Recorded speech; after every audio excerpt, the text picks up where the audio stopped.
Hey guys, welcome to another episode of Steph's podcast. This is episode 60, and today I have a very special guest, very knowledgeable in the ADU world.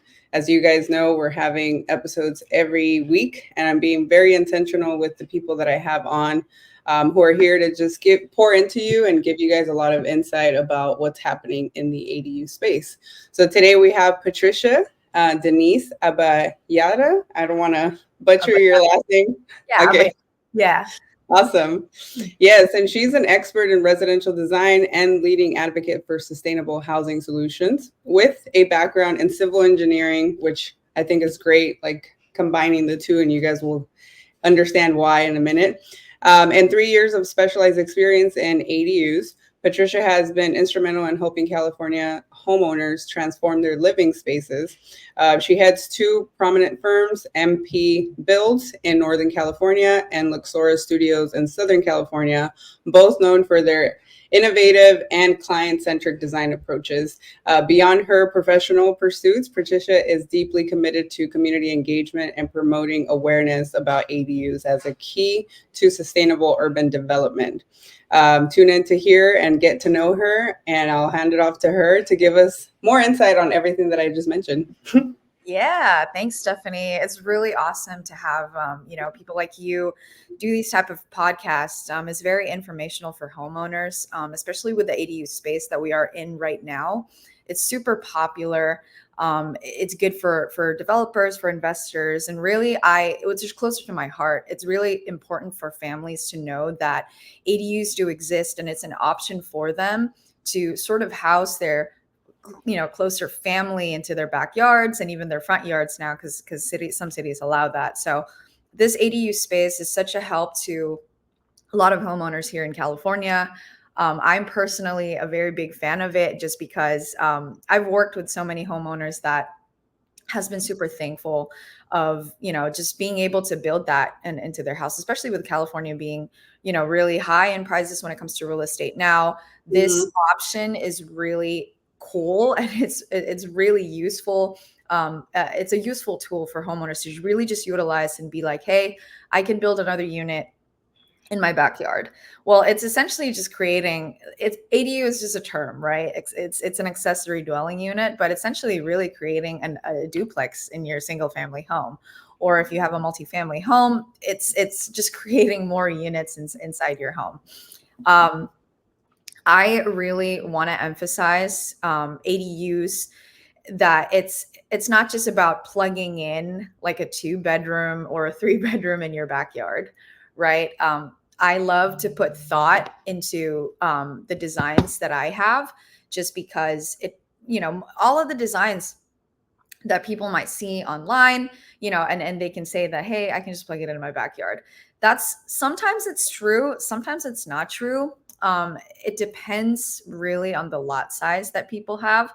So I'm going to dive in deep, a little deeper into how does ADU design really affect your, obviously, the cost of your construction, and does it affect the usability and how effective you can use it, whether it be for family or whether it be for rental, right?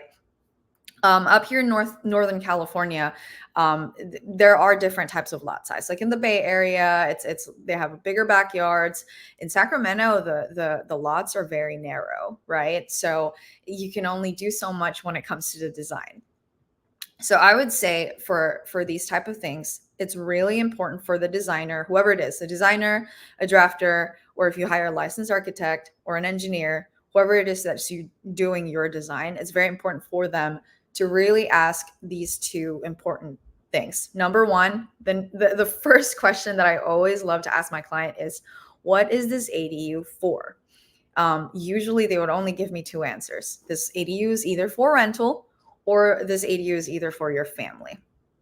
Now, obviously, if it's for rental, we would cater the design more towards having more bedrooms, having a very functional living room where it's mainly just for rental. When it comes to just using it for family, it's just a little bit more customed. A lot of ADUs that is for family are usually for parents, housing your elderly parents, or having their sons move out and they don't really want their son far away. So they want that ADU space behind just to have that separation. So it's a little bit more custom than something, I don't really like to use this word, but something more cookie cutter.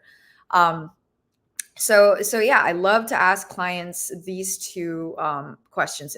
This first question, which is, what is the ADU space for? Is it for family or is it for rental? And the second question I always ask is, what is your budget? I think this question is so underrated when it comes to starting with designers first, or starting with your design phase, right? Because in reality, architects, engineers, designers, and drafters can just plug in whatever they want on paper. And even if it passes the building, even if it passes the building permit and you get your building permit, does not necessarily mean that your ADU is going to be $300,000 or $150,000. It really depends on what you put on paper. So it's really important to know, and for the designers or architects or engineers to know what your budget is when it comes to building one. And we have to be realistic here as well, because, starting an ADU, although it seems really exciting, but, there has to be like some financial preparation in there as well. And, putting that into a budget really plays a role on how smooth your ADU process is going to be. Now, typically, from a design perspective, it takes about, this is more of a rough estimate. It takes about 5 to 6 weeks in general to get an idea of what you want before you can submit to the building department. Now, it's case to case scenario, right? Some people already know what they want. Like, I want this, blah, blah, blah, and we will just plug it in. But some people, or some homeowners are still very, they don't know what they want. And there are a lot of design considerations that would play into part where the design phase would take a little longer than expected. So roughly this stage, which is the design stage, takes about 5 to 6 weeks for something very custom. During that phase, there's a lot of, I would say, feasibility studies that would happen. Your designer, your architect should know if there are any easements. And I'm like, I got into trouble with this during my earlier stage of designing ADUs, just because I didn't take into consideration when it comes to easements. And I think that's like one of the most like common mistakes that designers and drafters have, especially if they don't go to site or ask the planning department when it comes to easements. So those of you who don't know what easements are, they're literally like a utility easement that's probably underground, or a wire that's hanging on your property, and you're not able to build anything under that, or you're not building anything on that. So that's a very common design consideration that people need to know, because you might have like a big backyard and you want to put stuff in there, and you have like the 4 feet setbacks when it comes to ADUs. But if but then you may have a power line, right, that's going right over the garage, and you're limited to what you can build. I think a lot of people, before you even tap into the design phase, I agree 100%. You have to figure out how you're going to financially fund this project, right? And then even before that, it's figuring out, if you've already bought your property, then you have to deal with what you currently have. But if you haven't bought one yet, you may want to, and then you're thinking of buying with the intention of building, then you may want to look for these types of easements, right? I think, like, what would be some of the other things that you'd want to consider before building, or that would drive up costs during the design phase? I think utility access is another one, but what are some of the other ones that you see? Well, piggybacking on utility, really is the sewer. I think sewer is a little bit of a killer when it comes to cost. I think it's a very underrated issue, where, especially in design as well, because it depends on where you put your plumbing, your kitchen, your bathroom, and all that. And if the sewer is like literally on the other side of the property, there's a lot of trenching that's happening. And I think a lot of homeowners are sort of undermining the fact that trenching really costs a lot of money. So that's one thing to really consider in placing the ADU in the property. Another one would be, it's also utility, which is your power, right? Electrical panel. So there's that as well to consider. Where's the nearest? Where's the weatherhead?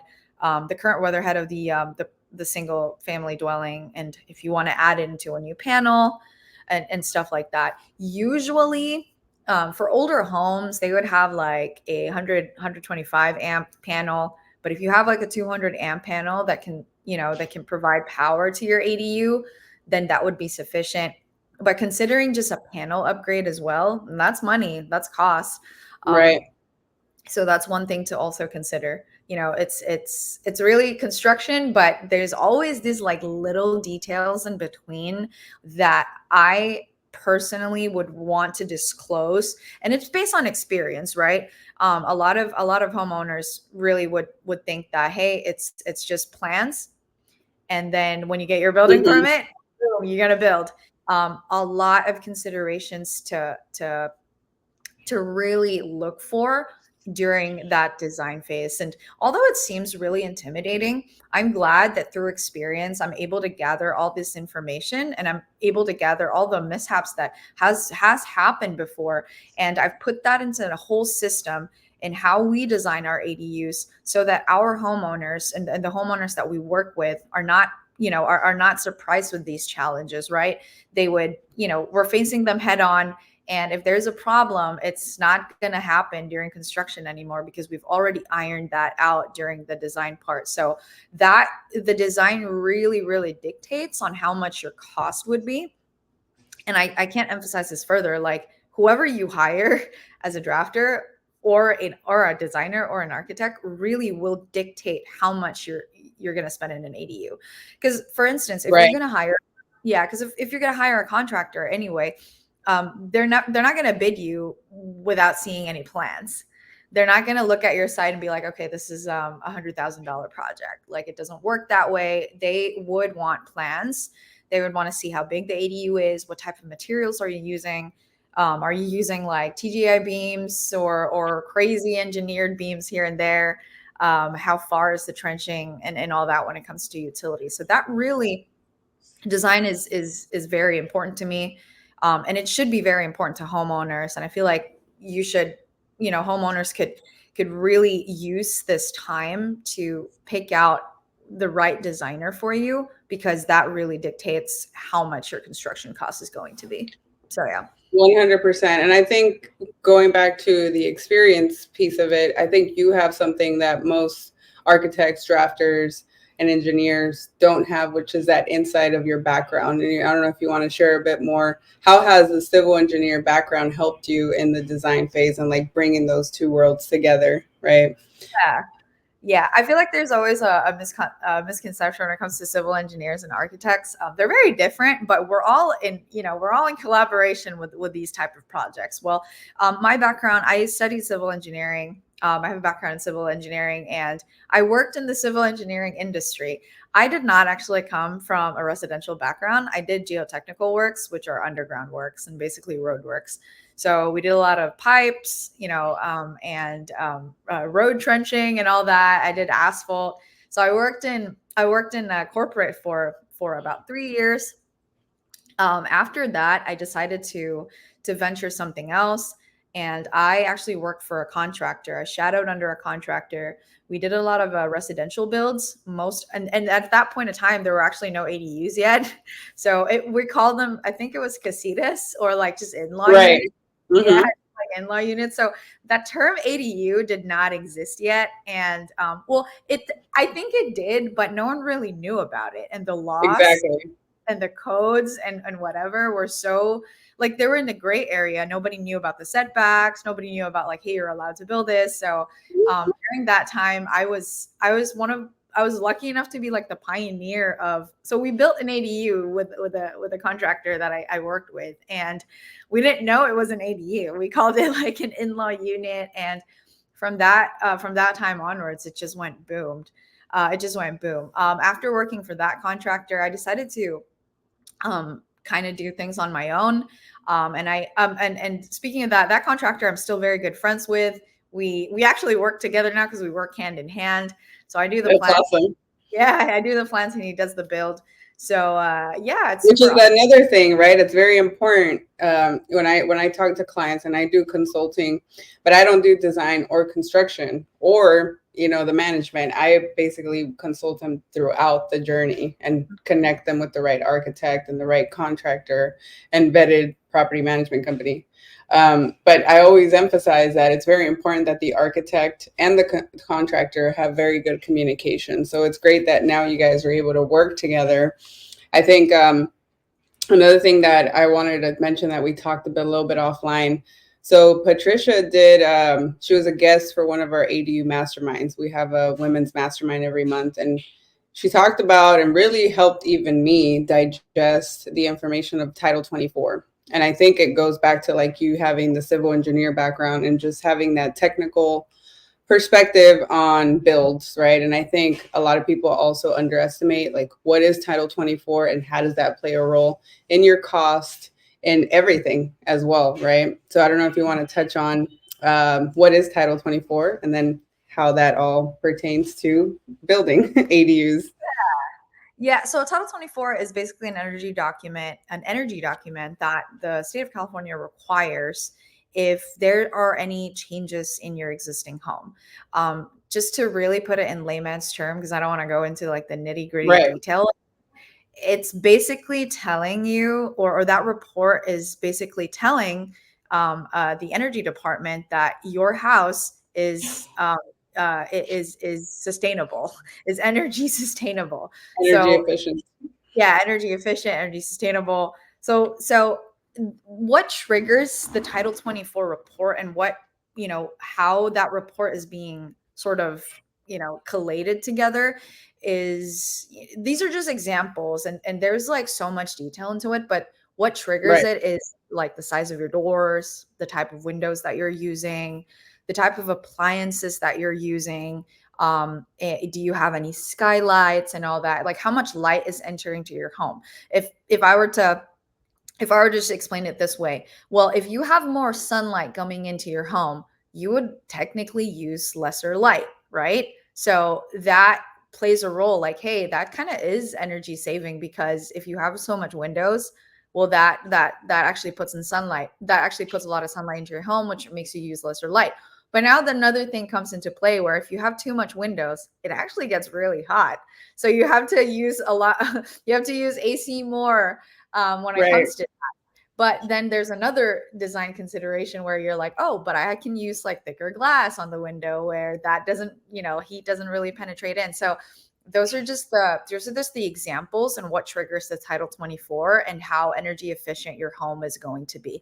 Now, Title 24 is a very underrated type of report where no one really cares about, because Mhm. no one really cares about until inspection. So Right. no one really cares about until inspection. Well, sometimes, it actually, Title 24 can actually be like the that slum on the The road deal that you, breaker. Yeah. yeah, deal breaker during inspection. Number one, I think the most common would be the type of water heater that you're using. I guess this is based on experience that I have. So sometimes your Title 24 will generate the type of water heater. For ADUs, you're not really allowed to use gas if it's a new build. If you're in a junior ADU or an attached ADU, you can still tap into your home. But if you have something new built from scratch, ground up, you're not allowed to really use gas. So technically, your water heater has to be electric, or has to be the hybrid tank that you're going to use. And that has like some of those. It depends on what your Title 24 has given. Some of those has Mhm. like HERS certification or verification that needs to be inspected by a HERS verified, HERS verified inspector. So that type of stuff, it's it's very important to really know that all of the things in your Title 24 is aligned to what the contractor can do during construction, right? Along So with your vision and your design and have it all just cohesively like come together. It's like a lot, you know? yeah, a lot of it. And it's hard for like a homeowner to read the Title Yes. 24. It's hard. Like you would need, because it's a whole it's numbers. there's like type of what do you call that? Like the wall sizes are there, the window Yeah, fenestration. that's when you just need to hire the right person to really do it for you. And I think, in some of the other episodes, I usually have people who, like Keisha, right? I had Lakeisha last week, who talked about her inspiring story on how she started building them. And so it's very cool to see the reason why people are building them. But I think on this episode, we really wanted to emphasize, like, yeah, there's a lot of complexity around it, which is why it's important to choose the right person to talk to in the design phase, because that's really going to set the tone for cost. Just honestly, like the experience that you're going to have as a whole, right? Because a lot of these build outs do take time to build, 9 to 12 months. So you're talking about a year of, of process, and understanding the process helps, but you don't have to know, like, what in detail what Title 24 is. We're just kind of mentioning what happens on the back end to give you guys some insight on, hey, this is what the design phase looks like. It's not just like you said at the beginning of the call, right? It's not like just having a conversation saying, hey, this is for a rental. I just want to park these plans in my backyard. And it's as simple as that, right? There's so many things that come about: the feasibility, checking utility connections, making sure you're up to Title 24 standards, making sure you're up to building code, along with a lot of these little insights. And I think experience, gives you that. So understanding how to communicate with these designers on what your end goal is. I think a good designer will know, like, what to look out for you on your behalf that you wouldn't know, right? Especially if it's for, let's say, rental. I would say when you're talking to somebody in the design phase, if you can separate utilities from the beginning, that'd be a smart, move. Because one of the things, or one of the challenges that I see right now is we property manage a lot of the ADUs, and a lot of the landlords are having issues right now because they're trying to figure out who's going to pay what bill, because they're not separated. And so had they done that since the beginning, they wouldn't run into these issues. So that's all. Like, understanding, like, who you're going to work with, vetting them out, and then explaining, like, your long-term vision so that they can plug in all of these complexities on the back end for you, and simplify it in a way where it's a smooth, like, transition and a smooth process for you. Yeah, 100%. It's that whole process where if a designer can communicate and really effectively tell you all of these phases and all of these stages before you can actually get your building permit and what's at stake here, if a designer can communicate that and really emphasize that during your design stage, I think you've got a good designer on hand, or architect on hand. That really saves you a lot of money during construction as well. And going back to working hand in hand with a contractor, if you're lucky enough to get these two together at the first, stage of your building, that would be the best and most ideal situation, just because the architect is able to communicate this to the contractor, and the contractor can say, hey, this is more cost efficient. What do you think? The designer could be, yeah, I feel like that could still pass the code, and I think we can effectively do that. So that communication is really important. And if you're lucky enough to get that from the start of your design phase, because I feel like right now contractors don't really want to entertain homeowners if they don't have plans. So it's really hard to put these two together. But if you're lucky enough to get that, there are design build firms out there. That's what I was going to say. You could go with the design build, or, if they go with somebody like you most likely have your contractors that are vetted that you've worked with in the past. And it's just having that good communication, right? Because, like, the consumer is already having a hard time trying to figure out, like, what are plans, what's construction, what's financing. They're getting hit and bombarded with information about the process in every phase. So I think just trusting the process, and two, vetting out that person. If you go to a designer, he or she will most likely have a contractor. If you go to a contractor, they most likely have a designer, or you can work with a company that has both in-house. And that's ideal too, right? Because that means that they have some form of communication that hopefully will streamline the process.